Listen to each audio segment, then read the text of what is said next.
Welcome back to the Stack Shack Sports Show again. Apologies for the kind of sus camera here, but we're making sure we get these videos out, even if the camera's having a little bit of an issue today.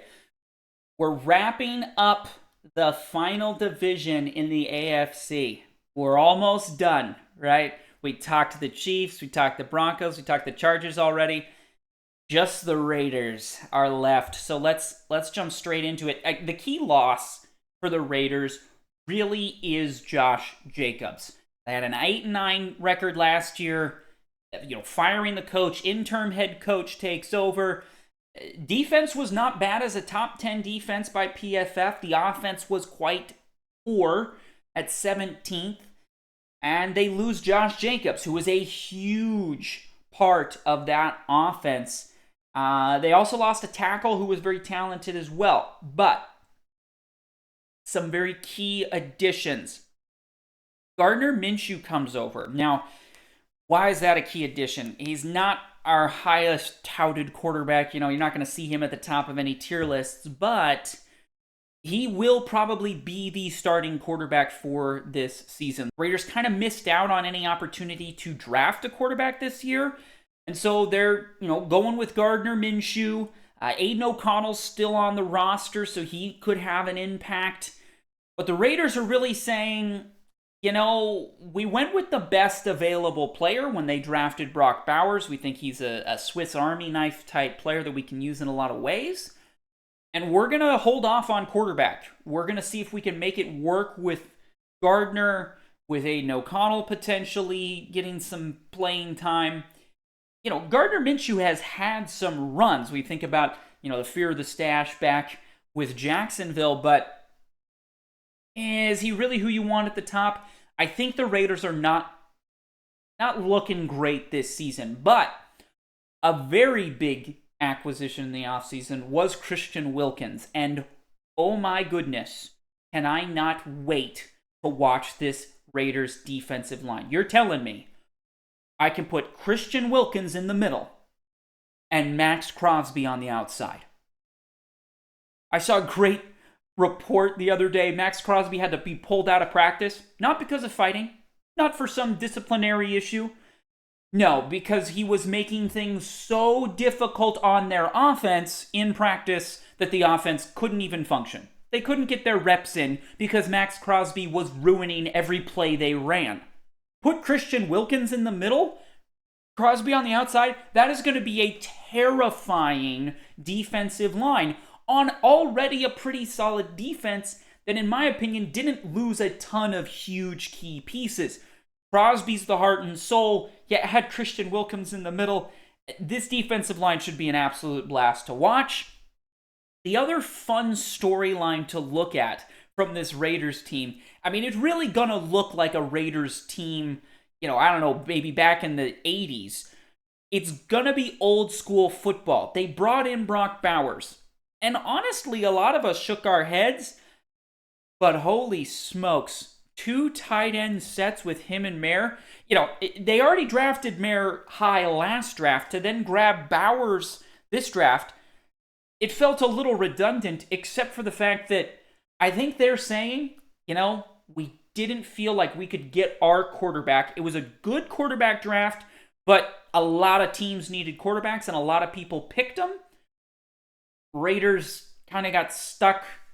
Maybe they didn't like the guys left when the draft came up. So they said, all right, let's go get Gardner Minshew, and a B quarterback, I think most of us would say. And let's just run the ball, play power football, run 2 tight end sets. Mayer on one side, Bowers on the other. Or stick them both on the same side. Run some big power plays. Interestingly enough, I thought it would work better with Josh Jacobs. He ends up getting dished out to Green Bay, who we'll talk about later, but they still got the tight ends, and they got a powerhouse of a defense. So it's going to look old school football. How well can they make it work? As a first-year head coach, Antonio Pierce, I think he was a fantastic hire. Absolutely amazing. You can go watch my video talking about it. There was rumors Cliff Kingsbury was going to go. That was a whole big debacle. Doesn't end up happening, but he does bring in Marvin Lewis, who, while as most Bengals fans will tell you, is not the greatest head coach.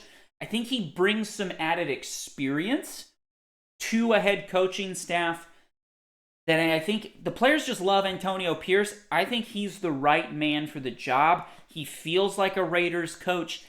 I think he did a great job managing towards the end of the season last year. And, he's not going to have his quarterback yet, probably. I don't think Gardner Minshew's the quarterback of the future. But it should be a fun team to watch, especially defensive line and those two tight ends. I mean, there was a big controversy the year Mayer ended up getting drafted by the Raiders. That season, it was between him and Bowers who was going to get the award in college football for the best tight ends. Ended up going to Bowers. A lot of controversy over that. Mayer had better numbers, was rated higher, and obviously got drafted earlier, right? A year before Brock Bowers. So, I don't know. It is what it is, but now we get to see them together, which I think is fantastic. They literally got the two best tight ends that we have seen in the last, I would say, 4 or 5 years, and they got them on the same team. So, should be kind of fun. I don't think they're going to be particularly good. Some important games to watch for. Week 1 at the Chargers, right? It's a bit of a rivalry, obviously, in division. They got to go at the Chargers. How are they going to look week 1? I think we're going to find out a lot. Week 2 at the Ravens, that's a tough game. That's a tough first 2 games for a first-time head coach. New quarterback to the system. Hopefully the defense can keep them in games. And then I look towards the end of the year. Again, I don't think this is a playoff team. I would be very happy for Antonio Pierce and the Raiders if they were, but I don't think they get there. So I'm really interested. End of the season, I have 2, I almost want to say they're must-win road games to build momentum moving forward. You're playing the Bucs. I think the Bucs, a playoff team last season. Are they a playoff team again? I don't know. I think the Falcons have gotten significantly better.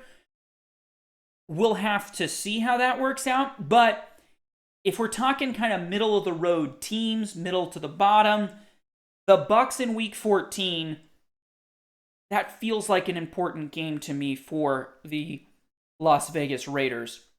And then week 17 at the Saints, to me, that is a must-win. The Saints are going to be terrible this year. Awful. Just plain awful. I don't think their head coach lasts the season awful. And so week 17, you gotta beat the Saints. That'll give you some good momentum moving into the offseason. I don't think they're gonna be high enough to make, a play for a Carson Beck. But there may be some quarterbacks we see. I mean, Dylan Gabriel, Riley Leonard. There's some other quarterbacks that, depending on how this season goes in college football, we might start to view them as better prospects. Again, I don't think this draft is particularly great for quarterbacks, so the Raiders might be a little stuck. But if they can beat the Bucs, beat the Saints to end the season, 2 tough away games, right? You're not at home. You got to win the Saints game. I think the Bucs game would be big to win, to give a nice boost, to say, all right, this is where we are. We're just a quarterback away. Or, hey, maybe Aiden O'Connell develops. Maybe Gardner Minshew turns his career around and has a big season again. We saw this with Geno Smith in Seattle, where he had a couple years there that were pretty solid. Can Minshew do it? We'll have to see. Can they just lean so heavily on the tight end talent?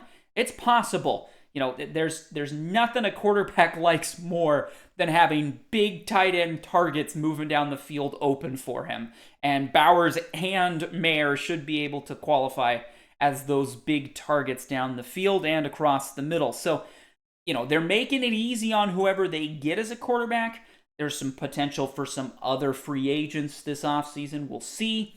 But I think they're setting themselves up well, not for this season, but for the future. I think they got the head coach right. I think they've got some interesting pieces. The defensive line is going to be fantastic. Tight ends definitely set for probably the next 10, 15 years if you can keep both of them, and it might get expensive. Now you just got to figure out that quarterback piece, and I think the Raiders could be really kind of making a push back into the limelight as a top NFL football team. So, Raiders fans out there, I think there is hope. I don't think you're that good this season, but let me know in the comments down below. Am I overlooking Gardner Minshew? Am I overreacting to the fact that you really don't have a franchise quarterback in my mind? Let me know in the comments down below what you think, and we'll see you tomorrow.